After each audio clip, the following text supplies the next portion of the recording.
नमस्कार प्यारे साथियों, दिव्यांश ऑनलाइन क्लास में आप लोग का स्वागत है। आज हम लोग आंत के बारे में जानकारी प्राप्त करेंगे। आंत किसे कहते हैं, आंत क्या है, आंत कितने प्रकार के होते हैं, आंत क्यों जरूरी है, क्यों महत्वपूर्ण है, आंत का क्या क्या काम है, आंत करता क्या क्या है, सभी प्रकार की जानकारी प्राप्त करेंगे। तो चलिए आइए देखते हैं, सीखते हैं आंतों के बारे में कुछ बेहद रोचक और अनोखी जानकारियाँ जो शायद आपने पहले कभी ना सुनी हो। ठीक है, पहले देखते हैं आंत होता क्या क्या है। तो पहले हम लोग लीवर के बारे में जान लिए, यकृत के बारे में पढ़ लिए। पिछले क्लास में हम लोग यकृत के बारे में पढ़ लिए कि लीवर किसे कहते हैं, लीवर का क्या काम होता है। फिर हम लोग आमाशय के बारे में पढ़ लिए, आमाशय, पित्ताशय और अग्नाशय, इसका तो तीनों एक ही क्लास में पढ़ लिए थे तीनों। ठीक है, आज हम लोग पढ़ेंगे उसके बाद आंत के बारे में, बड़ी आंत, छोटी आंत, संपूर्ण आंत के बारे में विशेष जानकारी। ठीक है, तो चलिए शुरू करते हैं। ये देखिए आंत है, नहीं ये आमाशय से जुड़ा हुआ है। यहाँ इलियम होता है जो जुड़ता है आंत। ठीक है, यहाँ ड्यूडोनम होता है जो आमाशय से जुड़ता है छोटी आंत से, और इलियम बड़ी आंत से जुड़ता है अंत में जाकर के। बीच में जोजनम होता है ना, वो देखेंगे आगे। देखिए आंत का फोटो ये है। ठीक है, यहाँ पे ये देखिए पित्ताशय है, ये आमाशय है, इसके पीछे यकृत है, ये छोटी आंत है यहाँ पे। इधर ये सारा बड़ी आंत है। बड़ी आंत छोटा होता है, छोटी आंत बड़ा लंबा होता है, और बड़ी आंत छोटा होता है।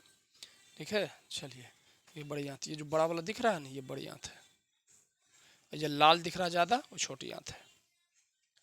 आगे आंत क्या है, ठीक है, तो यह आमाशय से लेकर गुद्दा तक फैली एक लंबी नली होती है जिसमें भोजन का पाचन और पोषक तत्वों का अवशोषण होता है। आंत जो है आमाशय से लेकर के गुद्दा तक फैली एक नली होती है जिसमें भोजन का पाचन और भोजन से पोषक तत्वों का अवशोषण होता है। ठीक है, वो आंत है। वो क्या है? आंत है। विस्तार से समझेंगे। शरीर रचना विज्ञान में, शरीर की रचना विज्ञान में आंत, जिसे संस्कृत में आंत्र या आम बोलचाल की भाषा में अंतरी कहा जाता है। ठीक है, आहार नली का वह भाग है जो आमाशय से गुद्दा तक फैली होती है। आंत, जिसको इंग्लिश में इंटेस्टाइन कहा जाता है, आंत को इंग्लिश में क्या कहा जाता है? इंटेस्टाइन कहा जाता है, को हिंदी में पेट की वह लंबी नली कहा जाता है जो भोजन को पचाने और पोषक तत्वों को शरीर में पहुंचाने का कार्य करती है। आंत को संस्कृत में आंत्र और आम बोलचाल की भाषा में अंतरी कहा जाता है, जिसका काम होता है भोजन के पाचन करना और भोजन से पोषक तत्वों को अवशोषण करके, एब्जॉर्ब करके शरीर को पहुंचाना। हिंदी में भी वही कहा जा रहा है। इंग्लिश में तो इंटेस्टाइन, इंग्लिश में आंत को इंटेस्टाइन कहा जाता है। हिंदी में आंत में पेट की वह लंबी नली है ना, जो भोजन को पचाने और पोषक तत्वों को शरीर के में पहुंचाने का कार्य करती है ना। इंग्लिश में आंत को इंटेस्टाइन, हिंदी में आंत को आंत, जिसका अर्थ होता है कि भोजन को पचाइए और भोजन से प्राप्त अवशोषक पदार्थ को शरीर में पहुंचाइए। ठीक है, पचाने के बाद आंत, इंटेस्टाइन मानव शरीर की पाचन प्रणाली का एक महत्वपूर्ण, अत्यंत महत्वपूर्ण अंग है जो पाचन तंत्र, डाइजेस्टिव सिस्टम का हिस्सा होता है। यह वह नलीनुमा संरचना है जिसमें भोजन को पचाया जाता है, ठीक है, पोषक तत्वों को अवशोषित किया जाता है और अपशिष्ट पदार्थों को बाहर निकालने की प्रक्रिया होती है। और भोजन से पोषक तत्व जो अवशोषण करने के बाद, पचाने के बाद अपशिष्ट पदार्थ को बाहर निकालने की भी जिम्मेदारी आंत की ही होती है। ठीक है, जिसमें भोजन को पचाने की, पूर्णतः पचाने की और अवशोषित करने का काम छोटी आंत का, और भोजन से थोड़ा मना जो बच गया पोषक पदार्थ, उसको अवशोषित करके अपशिष्ट पदार्थ को बाहर निकालने का काम बड़ी आंत का होता है। समझ गया ना? आगे देखिए, सरल शब्दों में कहे तो आंत वह अंग है जो हमारे पेट के अंदर होता है। आंत हमारे पेट के अंदर होता है, और खाने को पचाकर उसके पोषक तत्वों को खून में मिलाता है। सरल शब्दों में कहें तो आंत हमारे पेट के अंदर एक थैलीनुमा रचना होता है, संरचना होता है, जो भोजन को पचाकर उससे पोषक पदार्थों को है ना अवशोषण करके खून में पहुंचाता है और खून बनाता है, और जिससे हम शक्तिशाली बनते हैं। ठीक है। और जो हिस्सा अपशिष्ट को बाहर निकालने में मदद करता है, और अवशोषित करने के बाद उस हिस्सा को अपशिष्ट पदार्थ को बाहर निकालने में आंत ही मदद करता है। संकुचन द्वारा आंत उसको बाहर निकालता है, वह बड़ी आंत कहलाता है। बड़ी आंत से बाहर निकलता बड़ी आंत कहलाता है। अवशोषित करने का जो काम करता है पोषक पदार्थों को, मुख्य रूप से वो छोटी आंत कहलाता है। आंत का काम है भोजन को पचाना। आंत का काम है भोजन को पचाना, पोषक तत्वों को शरीर में पहुंचाना, अपशिष्ट पदार्थों को शरीर से बाहर निकालना। 3 को मुख्य काम। आंत का मुख्य काम भोजन को पूर्णतः पचाना, भोजन से पोषक तत्वों को अवशोषित करना, और अपशिष्ट पदार्थों को शरीर से बाहर निकालना आंत का काम है। आंत का ये मुख्य काम है। आगे देखिए, आंतों की गति। आंतों की दीवारों में मांसपेशियां होती है। आंत की गति क्या होता है भाई, कैसे वो अपशिष्ट पदार्थ को बाहर निकालता है? तो आंत की मांसपेशियां में, दीवारों में मांसपेशियां होती है। आंत की दीवारों में जो होता है ना, दीवार जो पाइप होता है जो, ठीक है, उसमें मांसपेशियां होता है जो क्रमाकुंचन है ना, पेरिस्टलिस है ना नामक लहरों के माध्यम से। आंतों की दीवारों में मांसपेशियां होती है जो क्रमाकुंचक नामक लहरों के माध्यम से, याद रखिएगा क्रमाकुंचन है ना, इसको इंग्लिश में कहा जाता है पेरिस्टलिसिस नामक लहरों के माध्यम से भोजन को आगे बढ़ाती है। क्रमाकुंचक नामक लहरों के माध्यम से भोजन को क्या करती है, आगे बढ़ाती है। कौन? आंत। यह एक स्वचालित प्रक्रिया है। यह एक ऑटोमेटिक प्रोसेस है। स्वचालित, अपने आप ये होते रहता है। ठीक है, यह एक स्वचालित प्रक्रिया है, ऑटोमेटिक प्रोसेस है। ठीक है, जो बिना किसी सोच विचार के होती है। ठीक है, ऑटोमेटिक प्रोसेस है।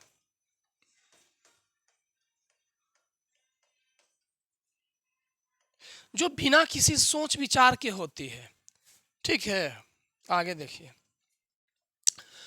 आंत की परतें और सूक्ष्म संरचना बताए थे। परतें में क्रमाकुंचन के माध्यम से है ना भोजन को बाहर निकाला जाता है, आगे बढ़ाया जाता है। ठीक है, ये स्वतः होते रहती है अपने आप।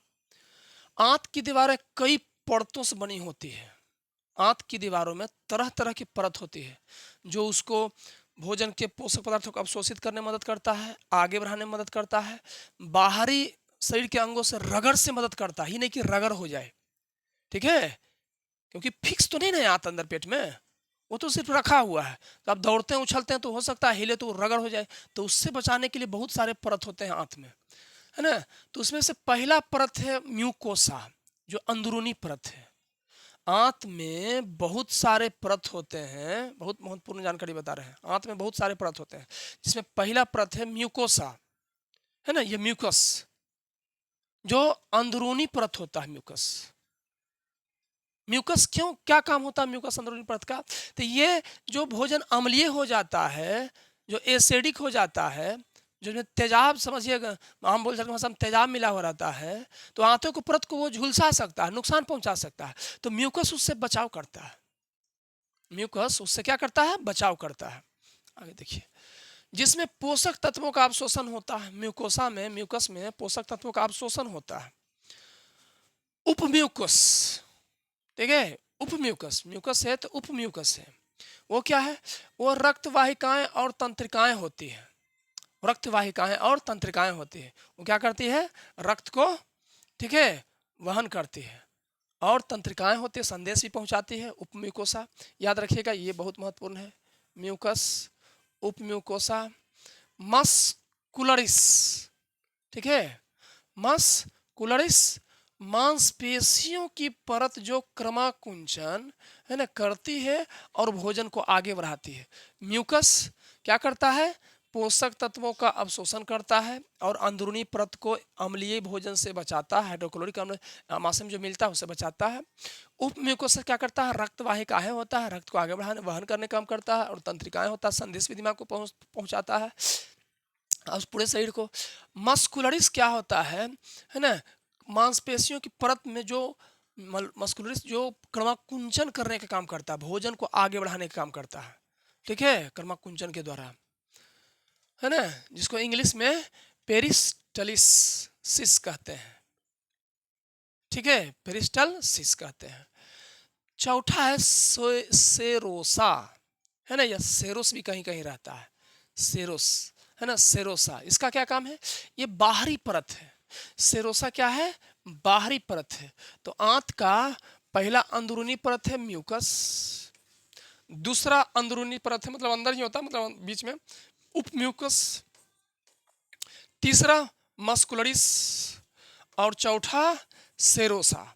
बाहरी परत है जो आंत को अन्य अंगों के घर्षण से बचाता है कि रगड़ ना हो जाए, है ना, क्योंकि रगड़ से तो देखते हैं बड़ा पत्थर पर भी कोमल रेशा के रस्सी के कोमल रेशा से, रुई के कोमल रेशा से रस्सी बनता है, उससे रगड़ से उस पर निशान आ जाता है, उस पर गड्ढा बन जाता है। तो अगर वैसा रगड़ होगा तो आंत भी, ठीक है, नुकसान हो सकता है। तो सेरोसा आंत के घर्षण से आंत को बचाता है। कौन बचाता है, सेरोसा। ये बहुत महत्वपूर्ण है, याद रहना चाहिए, ये जानकारी आप लोग को आना चाहिए, ठीक है। सेरोसा आंत को बाहरी परत से, जो आंत को अनंगों से घर्षण से बचाता है। अब आंत में मौजूद होता है जीवाणु, आंत में बैक्टीरिया मौजूद होता है ना, बैक्टीरिया समझते हैं ना, बैक्टीरिया जिसका खोज ल्यूवेनहॉक ने किया थे, हाँ ल्यूवेनहॉक ने किया था, जीवाणु का खोज ल्यूवेनहॉक ने किया था, तो वही होता है जीवाणु आंत में। आंत में, बड़ी आंत में सहजीवी जीवाणु होते हैं, छोटे आंत में समझिए ना के बराबर जीवाणु होते हैं, बड़ी आंत में बहुत सारा जीवाणु होते हैं। तो बड़ी आंत में सहजीवी जीवाणु होते हैं, ठीक है, बड़ी आंत में क्या होते हैं, सहजीवी जीवाणु।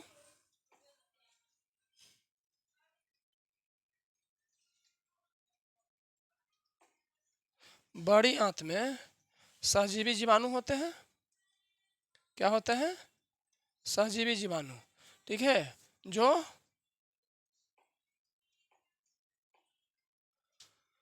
अपचनीय भोजन को, सहजीवी जीवाणु है ना, जो ही रहते हैं, जो अपचनीय जो भोजन नहीं पचा है उस अणु को तोड़ते हैं और गैस में बदलते हैं, ठीक है, जो भोजन नहीं पचा है उसको तोड़ देते हैं और उसको गैस में बदल देते हैं। ये काम कौन करते हैं, बड़ी आंत में मौजूद जीवाणु करते हैं। और वही मीथेन, कार्बन, यही सब में हाइड्रोजन इसमें बदल देते हैं उसको और गैस बनाते हैं। ये जीवाणु शरीर की प्रतिरक्षा प्रणाली को ही मजबूत करते हैं। ये जो जीवाणु है, बैक्टीरिया है, ये शरीर के लिए फायदेमंद है, ये शरीर के प्रतिरक्षा प्रणाली को मजबूत बनाते हैं, ठीक है। आगे आगे आंत के दो मुख्य प्रकार हैं। आंत कितने प्रकार के होते हैं, तो आंत दो प्रकार के होते हैं, जिसमें दोनों बहुत मुख्य दोनों काम होता है। आंत की संरचना भी कैसी होती है वो तो दिखा दिए थे शुरू में आपको। आंत मुख्यतः दो भागों में बटा होता, विभाजित होता है, बड़ी आंत और छोटी आंत। आंत क्षेत्र को मोटे तौर पर दो अलग अलग भागों में, छोटी और बड़ी आंत में विभाजित किया जा सकता है। एक वयस्क व्यक्ति में भूरे बैगनी रंग की छोटी आंत होती है जिसका व्यास 35 मिलीमीटर, 35 मिलीमीटर मतलब 1.5 इंच, कितना, 1.5 इंच, है ना, यही 1000 मिलीमीटर होगा तो 1 लीटर होगा, तो 1.5 इंच, है ना, 1.5 इंच कह सकते हैं, इतना छोटी आंत, इतना, है ना। और लंबाई, छोटी आंत की चौड़ाई भले कम है लेकिन लंबाई बहुत ज़्यादा है, बड़ी आंत से बहुत ज़्यादा है। अब बड़ी आंत की व्यास थोड़ा भले ज़्यादा है लेकिन वो है छोटा, लंबाई उसका कम है।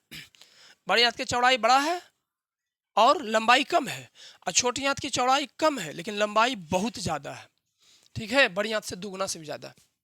याद रखिएगा, ये भी महत्वपूर्ण है जानकारी कि बड़ी आंत, छोटी आंत का व्यास जो है, छोटी आंत का व्यास जो है, क्योंकि हर एक परीक्षा में छोटी आंत की लंबाई पूछता है ना, तो आजकल सब बताने लगे, तो हो सके जो परीक्षक जो है बदल दे प्रश्न को, ठीक है। तो परीक्षार्थी को भी ध्यान रखना होगा कि बड़ी आंत, छोटी आंत की जो व्यास होता है 35 मिलीमीटर, लगभग 1.5 इंच, लगभग 1.5 इंच, और औसत लंबाई 6 से 7 मीटर होता है, और औसत लंबाई 6 से 7 मीटर होता है। फुट में अगर पूछेगा तो 22 से 23 फुट छोटी आंत की लंबाई, छोटी आंत की लंबाई 22 से 23 फुट होता है और औसत लंबाई 6 से 7 मीटर। पूरा लंबा जो होता है 6 से 7 मीटर, इतना इतना 6-7 बार करिए, 1 मीटर इतना है, इतना इतना 6-7 बार, मतलब उसके लंबाई का मतलब मान लीजिए हमारा आंत है तो हमारे लंबाई का 10 से 12 गुना होगा छोटी आंत की लंबाई। ठीक है, हमारे लंबाई का, आपका जो भी लंबाई है तो आपके लंबाई से आपके छोटी आंत की लंबाई 10 से 12 गुना होगा। अब बड़ी आंत की लंबाई आपके जो लंबाई है आपका, है ना, जो भी 5 फीट 6 फीट 7 फीट जो भी है आपका 5.5 फीट, तो उससे बड़ी आंत की लंबाई 3 से 5 गुना होगा, है ना, और छोटी आंत की लंबाई 10 से 12 गुना होगा आपके लंबाई का।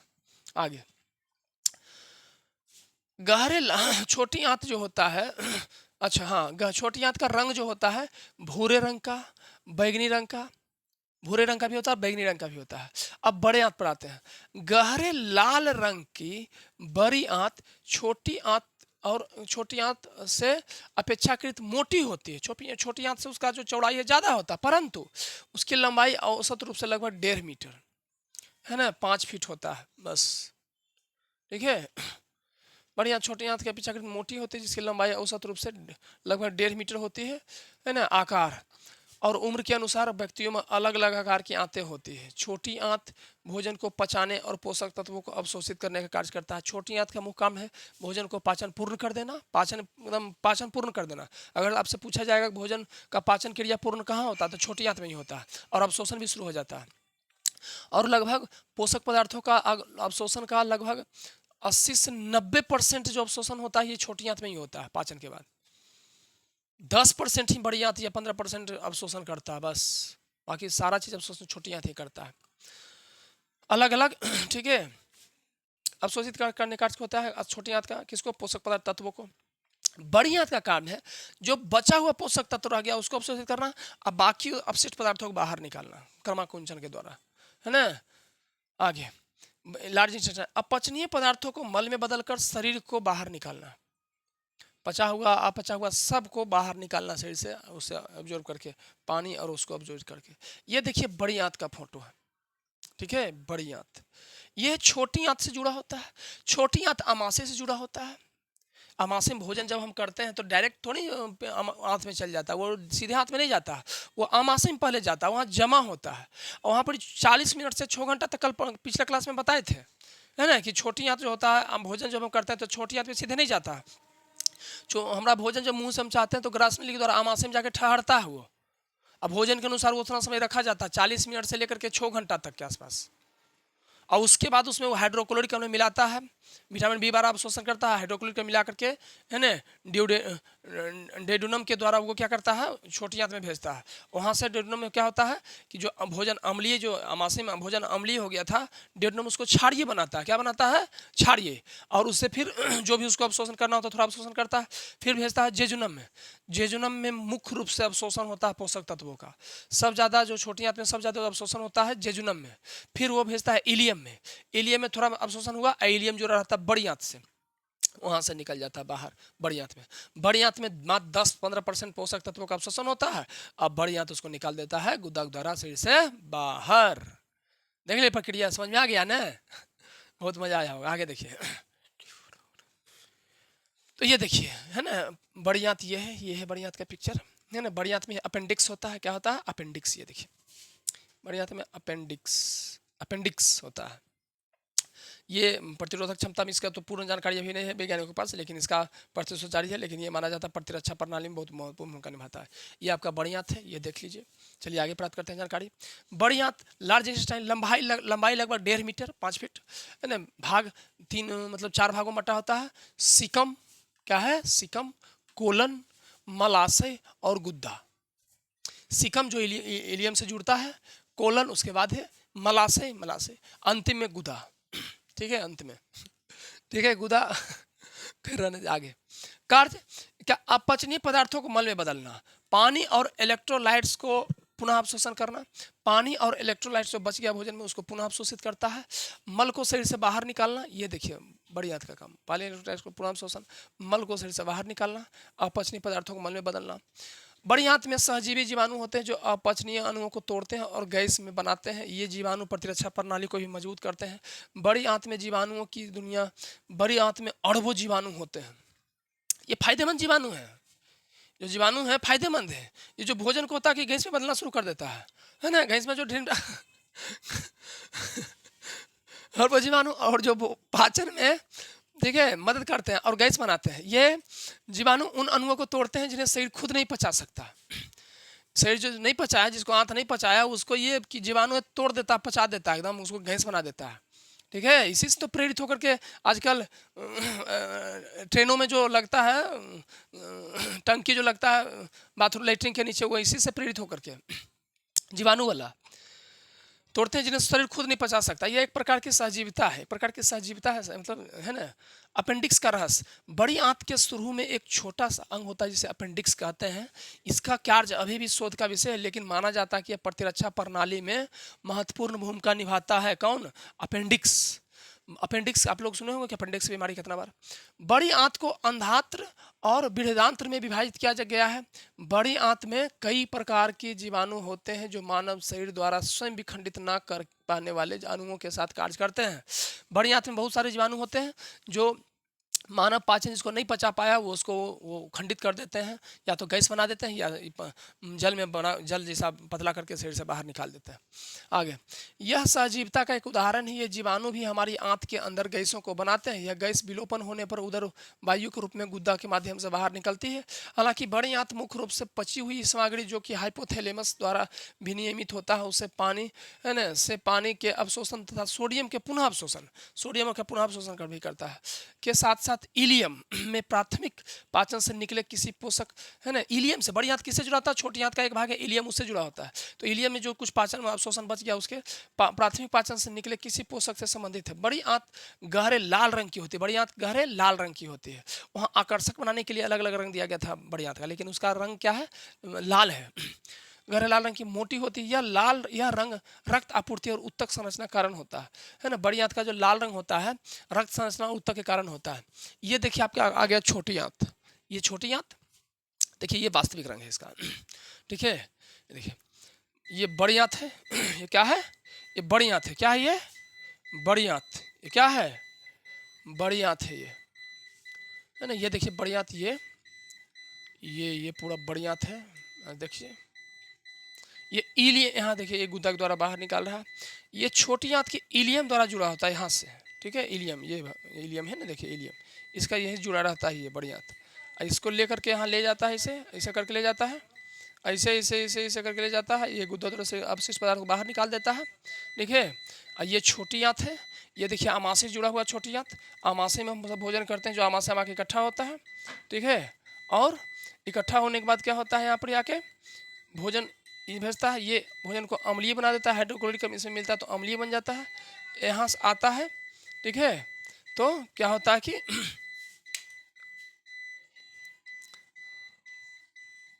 देखिए अब बेहतर समझ में आएगा। ये बड़ी आंत है, ठीक है, बहुत छोटा होता है, दिखने में भले बड़ा लग रहा है लेकिन है छोटा। और छोटी आंत दिखने में पता है कि छोटी आंत का व्यास जो होता है, छोटी आंत का व्यास जो होता है कम होता है। ठीक है, और बड़ी आंत का व्यास जो होता है ज़्यादा होता है, परंतु छोटी आंत बहुत लंबा होता है। क्या होता है? बहुत लंबा होता है। अब बड़ी आंत की लंबाई कम होती है। बड़ी आंत की लंबाई कम होती है। ठीक है, 1.5 इंच इसकी चौड़ाई होती है छोटी आंत की, 1.5 इंच, इतना मान लीजिए। ठीक है, इतना बस। और लंबाई 6 से 7 मीटर। अब बड़ी आंत का क्या है कि बड़ी आंत का लंबाई 1.5 मीटर है, लेकिन चौड़ाई थोड़ा ज़्यादा है, इससे बहुत ज़्यादा है। ये ध्यान रखिएगा कि छोटी आंत आमाशय से जुड़ता है। छोटी आंत आमाशय से ड्यूडेनम है वहाँ जुड़ता है ना। ड्यूडेनम में भोजन अम्लीय था तो क्षारीय बनता है। ये यहाँ से, ये आमाशय से भोजन हम किए, यहाँ संग्रह हुआ, इसमें हाइड्रोक्लोरिक अम्ल मिला भोजन में, फिर ये निकला ड्यूडेनम में। ड्यूडेनम में आते आते यहाँ पर आकर के जेजुनम में आता है। यहाँ देखिए जेजुनम का भाग शुरू हो गया। जेजुनम में भोजन का मुख्य पाचन होता है। जेजुनम में भोजन का मुख्य पाचन वही, मतलब पाचन तो वही हो गया, मुख्य अवशोषण होता है। सब ज़्यादा जो पोषक तत्वों का अवशोषण करता है ये जेजुनम, याद रखिएगा। ये जो जेजुनम है, देखिए ये जो जेजुनम है, ये मतलब जो जेजुनम है ये भोजन का मुख्य पाचन करता है। क्या करता है? मुख्य पाचन कौन करता है भोजन का? जेजुनम, ये देखिए जो जेजुनम है ये भोजन का मुख्य पाचन करता है। ड्यूडोनम है जो यहाँ पे, इसमें आमाशय से भोजन प्रवेश करता है छोटी आंत में। इलियम है, इलियम से भोजन बाहर निकलता है बड़ी आंत में। इलियम से भोजन बाहर निकलता है बड़ी आंत में। जेजुनम में छोटी आंत का, ये सब भाग छोटी आंत का है, छोटी आंत का भाग है, ठीक है। ये क्या है, ये छोटी आंत, छोटी आंत है, छोटी क्या है, आंत है, छोटी आंत है।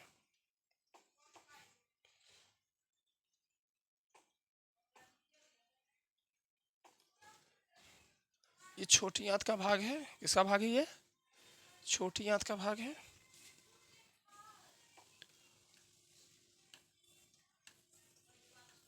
ठीक है, ये छोटी आंत का भाग है। ये पहला छोटी आंत का भाग है डेडुनम, दूसरा है जेजुनम, तीसरा है इलियम। डेडुनम में आमाशय से भोजन निकलता है और प्रवेश करता है।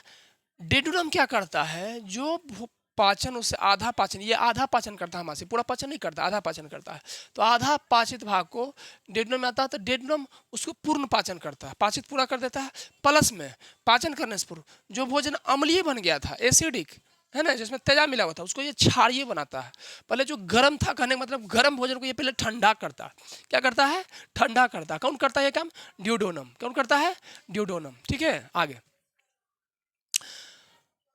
पीत रस और अग्नाशयी रस जो इसमें आया था, ठीक है, हाइड्रोक्लोरिक अम्ल, इस सब रस को स्थिर करके क्षारीय बनाता है। ठीक है, उसके बाद ये भेजता है जेजुनम में। जेजुनम क्या करता है, भोजन का मुख्य जो कहिए कि पाचन करने का काम होता है, जेजुनम ही करता है। कौन करता है, जेजुनम ही करता है। भोजन का मुख्य पाचन करने का काम, भोजन का मुख्य पाचन करने का काम कौन करता है, जेजुनम। पाचन में मुख्य अवशोषण करने का काम, भोजन का मुख्य अवशोषण करने का काम, जो भोजन से मुख्य पोषक तत्व जो अवशोषित किया जाता है, वो काम कौन करता है, जेजुनम। ठीक है, और इलियम, इलियम में भी कुछ अवशोषण होता है, और लेकिन इलियम में मेन क्रमाकुंचन के द्वारा बड़ी आंत में भोजन को भेज दिया जाता है।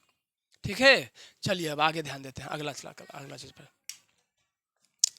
अगला है छोटी आंत आमाशय और बड़ी आंत के बीच स्थित लंबी एक कुंडलित नली होती है ना। छोटी आंत जो होता है आमाशय और बड़ी आंत के बीच एक स्थित लंबी और कुंडित नली की तरह होता है। देखिए छोटी आंत है ना, ये आमाशय है और ये बड़ी आंत, इसके बीच एक कुंडलित घुमा हुआ, ठीक है, घुमा हुआ जैसे तैसे, ये पूरा क्या अंश है, छोटी आंत का। ये पूरा अंश क्या है, छोटी आंत का। ये देखिए यहाँ से कुंडलित हुआ बेचारा, एकदम एकदम पूरा है ना। ये बड़ी आंत के अंदर का भाग है जो ये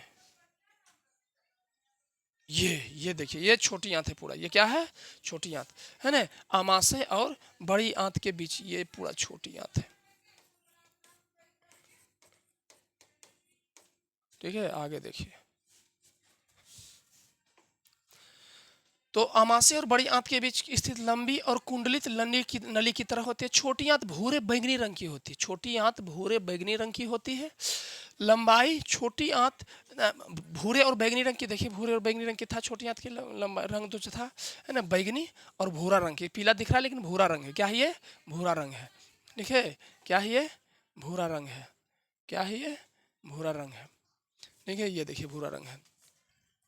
ठीक है, आगे देखिए, इसका रंग भी बदल देते हैं।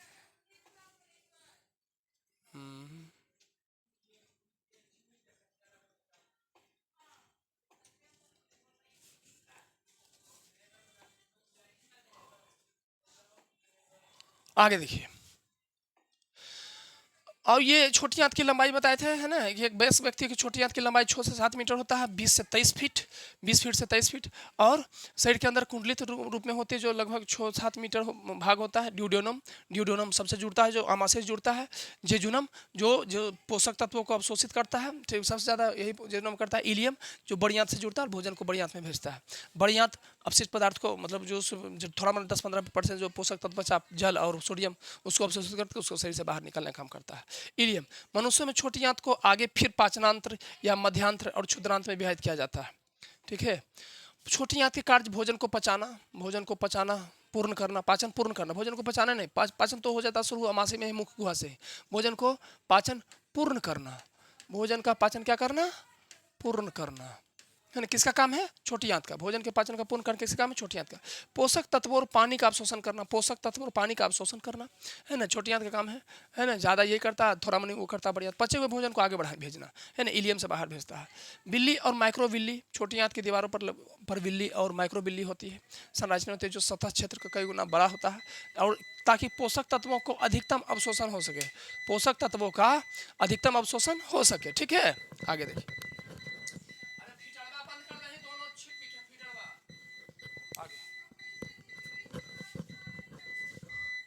ताकि पोषक तत्वों का अधिकतम अवशोषण हो सके, है ना। यही बिल्ली होता है। बिल्ली होता है किस लिए, पोषक तत्वों का अधिकतम अवशोषण के लिए, पोषक तत्वों का अधिकतम अवशोषण के लिए। कौन होता है ना, कौन होता है ये, है ना, ये होता है, कौन होता है,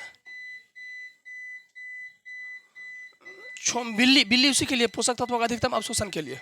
आगे अब देखिए, आगे मस्तिष्क के संरचना के साथ छोटी आंत का संरचना, छोटी आंत का संरचना, छोटी आंत का संरचना देखिए कैसा होता है, बिल्कुल मस्तिष्क के जैसा। जैसा मस्तिष्क देखिएगा, ध्यान से देखिएगा आप, इसको बड़ा कर देते हैं ताकि समझने में आसानी हो। ठीक है, देखिए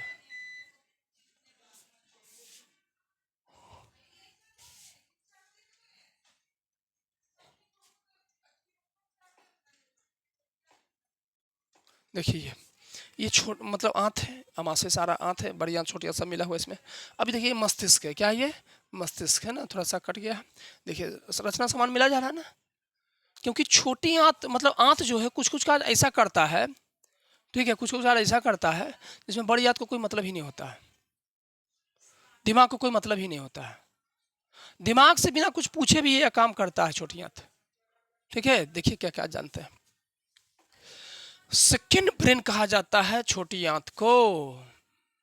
कुछ स्वतंत्र निर्णय लेने के कारण, स्वतंत्र फैसला लेने के कारण, स्वतंत्र काम करने के कारण, दिमाग को बिना बताए, दिमाग से बिना निर्णय लिए करने के कारण छोटी आंत को सेकेंड ब्रेन कहा जाता है। और कुछ कुछ काम तो ऐसा ये करता है कि दिमाग को वो पता नहीं होता, यही बताता दिमाग को कि जानते हैं ये ऐसे, तो दिमाग कहता अच्छा इससे, तो हाँ, तो इसी कारण सेकेंड ब्रेन कहा जाता है। देखिए ये ब्रेन है, ये देखिए ये है छोटी आंत है, मतलब पूरा आंत है।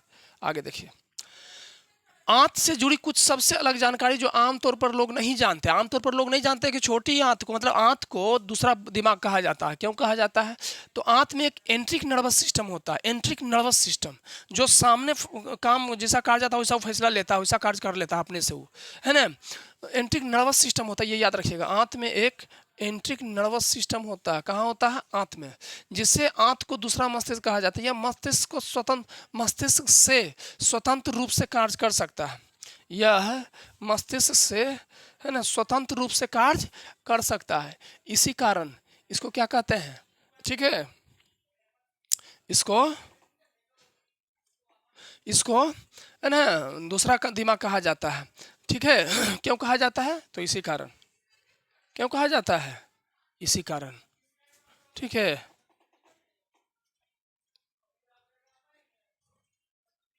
ना, कुछ टेक्निकल समस्या उत्पन्न हो जा रहा है, ठीक है, तकनीकी समस्या कारण ये परेशानी हो रहा है।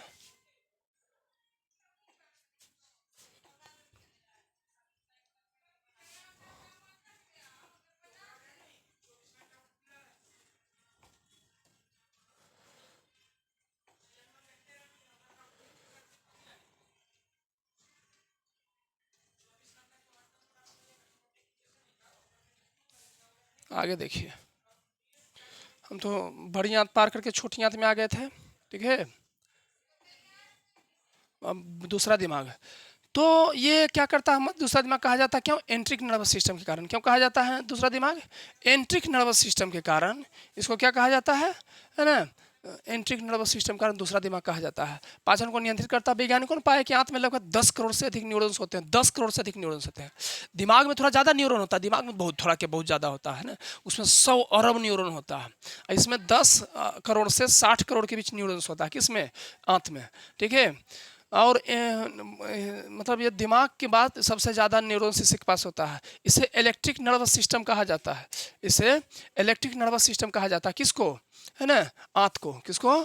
आंत को। क्या कहा जाता है? एंट्रिक नर्वस सिस्टम, जो बिना मस्तिष्क के निर्देश के भी काम कर सकता है। यही कारण है कि तनाव, डर या खुशी में पेट गड़बड़ महसूस होती है ना। आपका जो पाचन है ना, आपके मेंटली मानसिक स्थिति पर भी निर्भर करता है। अगर आप खुश हैं तो पाचन बढ़िया से होगा, दुखी हैं तो पाचन पर भी असर होता है, मतलब आपका खाना पतला हो जाता है। ठीक है, तनाव में है तो और पाचन पर प्रभाव पड़ता है ना। इस कारण ज़्यादा ज़्यादा अपने आप को खुश रखिए, है ना। ये मानसिक, है ना, तनाव, डर या खुशी में पेट गड़बड़ महसूस होती है, याद रखिएगा। इसे गट फीलिंग कहते हैं। ठीक है, आगे। आंतों में 1000 से अधिक प्रकार के जीवाणु होते हैं। 1000 से अधिक प्रकार के जीवाणु होते हैं आंत में। मानव आंत में लगभग 100 ट्रिलियन माइक्रोवेव्स होते हैं, जो शरीर की कुल कोशिकाओं से भी अधिक होते हैं। ये जीवाणु न केवल पाचन में मदद करते हैं, बल्कि मूड, वजन, रोग प्रतिरोधक क्षमता और यहाँ तक कि नींद को भी प्रभावित करते हैं। छोटी आंत की सतह एक टेनिस कोर्ट जितना बड़ी होता है। छोटी आंत का सतह बहुत बड़ा होता है, उसको तलाड़ा जा सकता है। छोटी आंत के अंदरूनी सतह पर विली होता है और माइक्रोविली नामक संरचनाएं होती है।